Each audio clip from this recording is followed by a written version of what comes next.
ॐ भूर्भुवस्सुवः तत्सवितुर्वरेण्यं भर्गो देवस्य धीमहि धियो यो नः प्रचोदयात्। ओम परमात्मने नमः।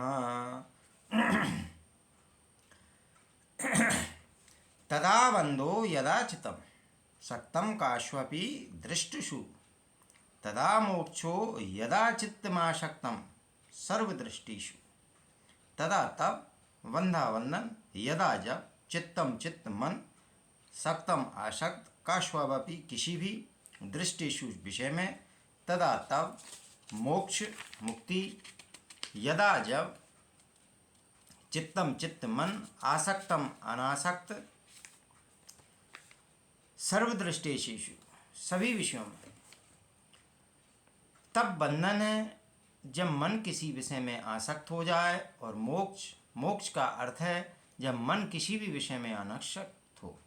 विषयों में आसक्त का दूसरा नाम बंधन है, एवं मोक्ष इससे एकदम विपरीत है, अर्थात किसी भी विषय में आसक्ति का न होना।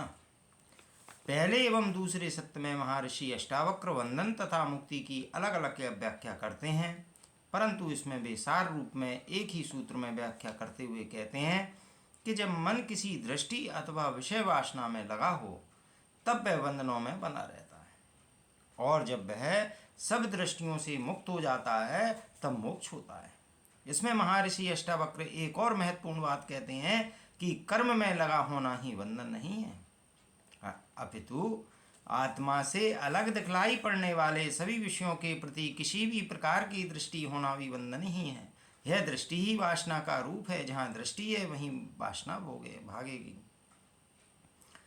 यदि कोई दृष्टि ही नहीं होगी तो वहाँ वासना को भगाने का अवसर ही नहीं मिलेगा और वह अपने आप ही शांत हो जाएगी। इसलिए मन जब सभी दृष्टियों से मुक्त हो जाए, फिर चाहे वह जगत की हो, स्वर्ग की हो अथवा मुक्ति की हो, तभी मोक्ष प्राप्त होता है। सांसारिक विषयों से दृष्टि हटाकर सिर्फ आत्मदृष्टि वाला ही मुक्त है। इसमें एक शंका यह होती है कि यह चित्त जब सांसारिक विषयों में आसक्ति रखता है तो बंधन है, और आत्मा में दृष्टि रखता है तब मुक्ति है।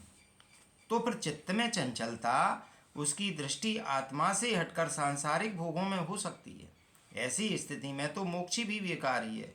लेकिन इसमें यदि इच्छा करके मन के जबरदस्ती बंधन से मुक्त किया तो वह फिर से सांसारिक विषयों में आसक्त हो सकता है। लेकिन यदि वह स्वाभाविक रूप से बंधन मुक्त हुआ है तो वह आत्मा के साथ एकाकार हो जाता है, उसका स्वतंत्र अस्तित्व ही नष्ट हो जाता है। वह ब्रह्मवश अहंकार बस जो भिन्न प्रतीत होता था वह भिन्नता ही मिट जाती है। इसी को मन का आत्मा में लीन हो जाना कहा गया है। तत्पश्चात फिर उसमें वासना इच्छा की तरंगें उठ ही नहीं सकती।